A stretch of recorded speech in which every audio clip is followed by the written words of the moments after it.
Assalamualaikum warahmatullahi wabarakatuh. Assalamualaikum warahmatullahi wabarakatuh. Pak Ustadz, saya mau nanya ini mengenai untuk mendapatkan iman seseorang.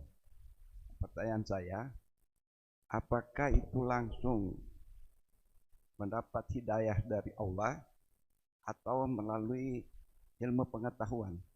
Terima kasih. Assalamualaikum warahmatullahi wabarakatuh. Assalamualaikum warahmatullahi wabarakatuh. Ada lagi? Oh itu.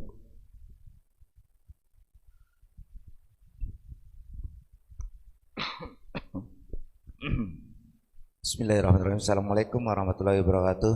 Assalamualaikum warahmatullahi wabarakatuh. Izin Pak Ustadz menanyakan masalah pembacaan Al-Quran. Jadi tadi Pak Ustadz menjelaskan mungkin daerah Jawa yang dikatakan ngalamin gitu kan.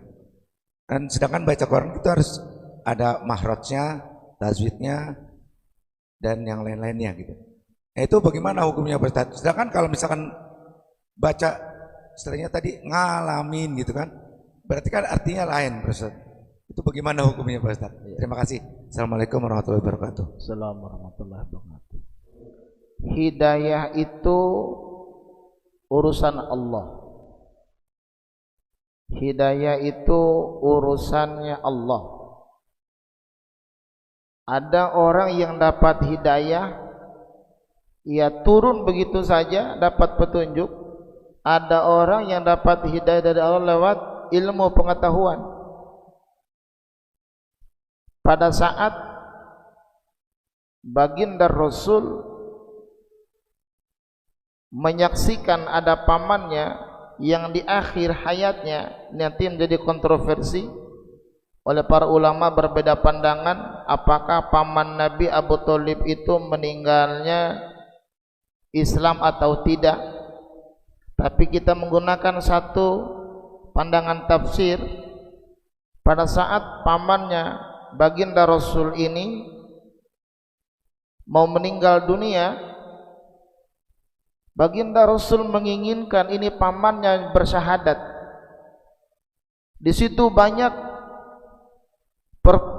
pembesar-pembesar kafir Quraisy.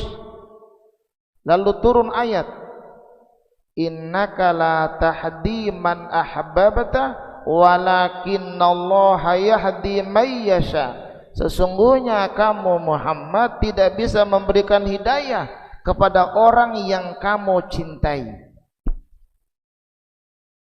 Dan hidayah itu urusan Allah.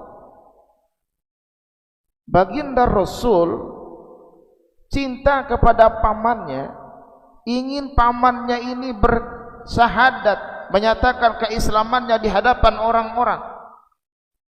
Tetapi hidayah itu urusan Allah, kata Allah. Kamu boleh cinta sama pamanmu, boleh sayang, tapi hidayah itu urusan Allah. Kita menyaksikan bagaimana anaknya Nabi Nuh alaihi salam, Kanaan. Anaknya Nabi Nuh itu, Pak, bapaknya boleh seorang nabi, bapaknya boleh seorang utusan Allah Subhanahu wa taala. Terjadi banjir besar. Nabi Nuh bikin perahu, anaknya malah nggak mau ngikutin. Anaknya nggak mau menaik ke atas perahu keselamatan, malah anaknya bikin partai baru, dia bikin kelompok baru, cari keselamatan baru. Ya bunayya rakab ma'ana, hei anakku sini ikut kelompok saya, naik perahu saya, selamat. Malah dia mau naik gunung. Gak dapat hidayah. Sampai istrinya sang nabi saja tuh gak dapat hidayah. Dan hidayah itu urusan Allah. Ada orang yang awalnya dia bukan orang Islam, tapi dia ilmuwan. Dia meneliti tentang isi Al-Quran di dalam kehidupannya. Dia meneliti ilmu pengetahuan, dia kembalikan, oh ini ada dalam Al-Quran. Dia dapat hidayah. Dan banyak cara orang mendapatkan hidayah dari Allah Subhanahu wa taala, karena hidayah itu urusan Allah.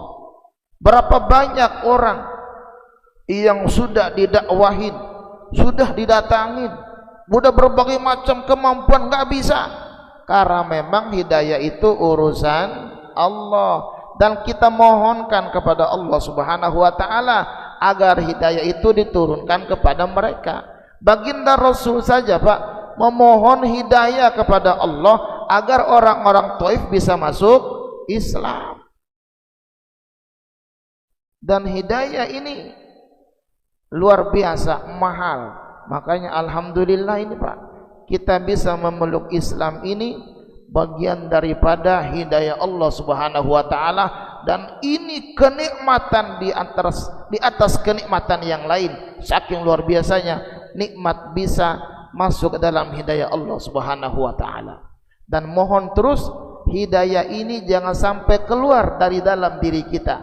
Itulah doa kita, Rabbana la tuzigh qulubana ba'da idh hadaitana. Ya Rabb, jangan Engkau palingkan kami ini, hati kami, setelah Engkau berikan hidayah kepada kami. Nah, kita mohon jangan sampai hidayah ini dicabut oleh Allah Subhanahu wa taala dari dalam diri kita. Dan kita terus mohon kepada Allah, ihdinas siratal mustaqim. Terus kita mohon agar tetap di atas rel hidayah Allah Subhanahu wa taala, dan sampai akhir hayat kita nanti bisa meninggal dengan kalimat la ilaha illallah Muhammadur Rasulullah. Itu paling pertama ya. Sudah? Masih ada? Ya. Untuk yang kedua, ada hadis Nabi, wa may yaqra'ul Qur'ana wa huwa mahiron. Siapa orang yang baca Quran dengan mahir. Mahir itu dia menggunakan ilmu tajwid. Dia ada makharijul hurufnya. Kalau A dia baca A, kalau Ba dia baca Ba, kalau Ta dia baca Ta, kalau Sa dia baca Sa, kalau Sya dia baca Sya, kalau Qa dia baca Qa. Itu namanya mahir tuh dari sisi makharijul hurufnya. Ada dari sisi ilmu tajwid mahir juga. Mana kalau baca idgham bi gunnah, ada berapa huruf idgham bi gunnah? Dia baca menggunakan idgham bi gunnah. Ketemu iqlab dia baca dengan iqlab. Ketemu idgham bila gunnah dia baca dengan iqlam bila gunnah, dengan idgham bila gunnah. Ketemu ikhfa dia baca dengan ikhfa. Panjang pendeknya, mana mat tabi'inya, mana mat wajibnya, mana mat arid li sukunnya, mana mat badannya, dia baca menggunakan itu semua. Kalau baca Quran dengan mahirnya, kata Nabi, ma'as safaratil kiramil baroroh, dia bersama malaikat yang dimuliakan oleh Allah Subhanahu wa taala. Lalu bagaimana kalau ada orang yang tidak lancar, yang tidak fasih? Masih ada kelanjutan hadisnya. Wa may yaqra'ul Qur'ana wa huwa yatata'ta. Siapa orang yang baca Qur'annya terbata-bata, alaihi syakkun, berat lisannya. Terbata-bata, paham kan Pak ya? Kalau malam Jumat dia nggak bisa baca Quran yang Arab, dia baca teks bahasa Indonesia. Ya a si i in, kan berat kan, terbata-bata kan? A-nya ada 2, I-nya ada berapa tuh? Ya a si i in gitu kan. Ya-nya banyak. Terus kalau baca hamduli itu terbata-bata. Kata Nabi, alaihi syakkun, berat lisannya untuk fasih. Dia nggak bisa ngomong ain, berat, lama-lama jadi ngain. Dia nggak bisa fa, lama-lama jadi pa. Dia nggak bisa za, lama-lama aja ijaja. An-Nasrullah. Kata Nabi, lahu ajroni, masih kebagian 2 pahala. Jadi orang yang terbata-bata lisannya baca Quran, berat lisannya untuk fasih, masih kebagian 2 pahala. Pahala baca Qurannya dan pahala belajar Al-Qurannya. Masih ada pahalanya. yang penting mau belajar yang penting mau baca Al-Quran. Dan yang luar biasa apa, Al-Quran ini ada 7 macam bacaan. Itu yang mutawatir, yang kita baca selama ini kan paling satu wajah tuh, Hafiz, An Asim. Bagaimana bacaan Qalun, bagaimana bacaan, banyak banget. Nanti jangan kaget, wadduhi ada, wallaili idza saja. Ada orang Betawi bahasa gua tuh, bukan, emang bacaannya begitu. Nanti kalau kata kawan-kawan saya yang ke Maroko, hayya 'ala Solo, bukan Solo, Jawa Tengah, bukan sholat. Jadi lisannya begitu, Pak, lisannya begitu. Cuman tidak ada qiraat yang di Jawa, tidak ada qiraat yang di Sunda, di Betawi nggak ada qiraat fa jadi pa, nggak ada qiraat ain jadi ngain, nggak ada qiraat ha jadi ka, nggak ada. Tapi memang berat lisannya orang. Tapi selama dia masih mau baca Quran, selama dia masih mau belajar, masih kebagian pahalanya. Itu untuk Al-Quran, karena kita bukan mau merubah maknanya, kita bukan mau merubah hurufnya, tapi memang lisannya begitu susah. Yang penting mau ntar anak cucunya benarin jangan sampai kayak engkong gitu ya. Orang Betawi suruh azan, suruh apalagi itu, Allah zo. Tuh kita ngajarin orang berbagai macam, belajar ngaji susah bener. Tapi yang orang Sunda fitnah, orang Sunda nggak bisa ngomong pak katanya, fitnah.